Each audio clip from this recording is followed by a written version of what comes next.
कहते हैं पहाड़ों में सुकून होता है। उसी सुकून को तलाशते कुणाल शिमला गया था।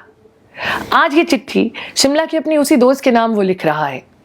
शायद और मगर के बीच जिसे वो कुछ कह नहीं सका था, तो आज चिट्ठी में कह रहा है। सोनाली, शिमला का नाम जब कोई लेता है सिर्फ तुम्हारी हंसी कानों में पड़ती है। शायद शिमला आया ही इसलिए था क्योंकि तुम्हारा मेरा मिलना तय था। मगर एक ब्रेकअप के बाद मुझे ना खुद का होश था, ना शहर घूमने का कोई मन। शायद अगर उस सुबह मेरे दोस्त ट्रैकिंग पर ना जाते तो मैं अकेला मॉल रोड पर वॉक करने ना आता। मगर ऐसा हुआ और बस स्टॉप पर मुंह फुलाई बैठी थी तुम। फिर बात हुई, पर मुझे रुकना नहीं चाहिए था। मगर तुम मुझे यूं देख रही थी जैसे मुंह फुलाकर मुझे गुस्सा कर रही हो। शायद मुझे हंसना नहीं चाहिए था, मगर हंसते हंसते तुमसे पूछ ही लिया, क्या हुआ, मैं यहां बैठूं?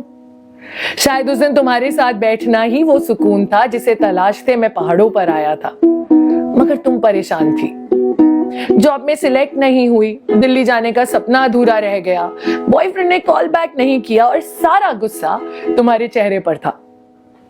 शायद मैं अगर उस दिन 4 घंटे तक तुम्हारी बातें नॉनस्टॉप ना सुनता तो आज ये चिट्ठी कहां लिखता। मगर तुम्हारी एक बात से दूसरी चलती गई और घड़ी की टिक टिक बढ़ती गई। तो शिमला घुमाया? शायद वो तुमने हाथ पकड़कर जो कहा कि चलो ना सनसेट देखते हैं, अगर मैं ना सुनता तो शिमला की मॉल रोड का सबसे खूबसूरत नजारा मिस कर देता। मगर उस दिन मैंने सामने डूबते सूरज को बादलों में तैरते देखा और एक सितारे को अपने साथ खड़ा पाया। शायद उस शाम हम एक दूसरे को बाय कहकर अपने अपने रास्ते ले लेते। मगर शाम कब रात बनी, 4 किलोमीटर की लंबी वॉक, कॉफी के अनलिमिटेड कप्स बनी, शॉपिंग के बहाने थोड़ा सा टाइम और। हम 8 घंटे से साथ थे और सच कहूं तो ठंडी हवाएं गर्म एहसास बनी।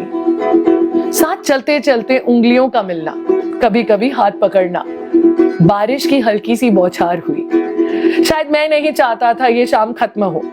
मॉल रोड पर बारिश की खुशबू और भुट्टे को बनाती आग की कड़क लपटों के बीच तुम धीरे से बोली, आपसे मिलकर अच्छा लगा। मैं खुद को रोक नहीं पाया था और तुम्हें बहुत जोर से गले लगाया था।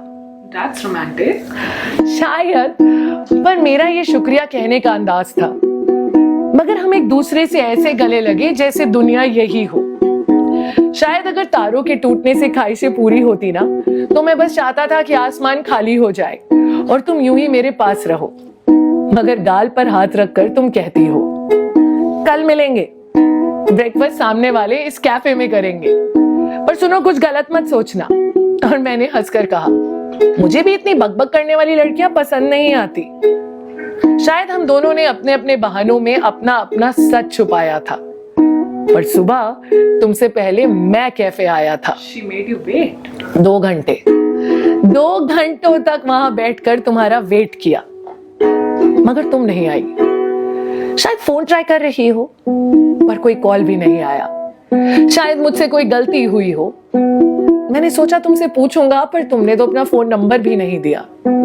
शायद कभी तो एक बार कहोगी मुझसे कि आखिर तुम थी कौन, मगर आज इस पल तक वो जवाब भी नहीं आया। शायद सुकून थी जिसे याद करके आज भी वो सुकून लौट आया, मगर तुम नहीं आई।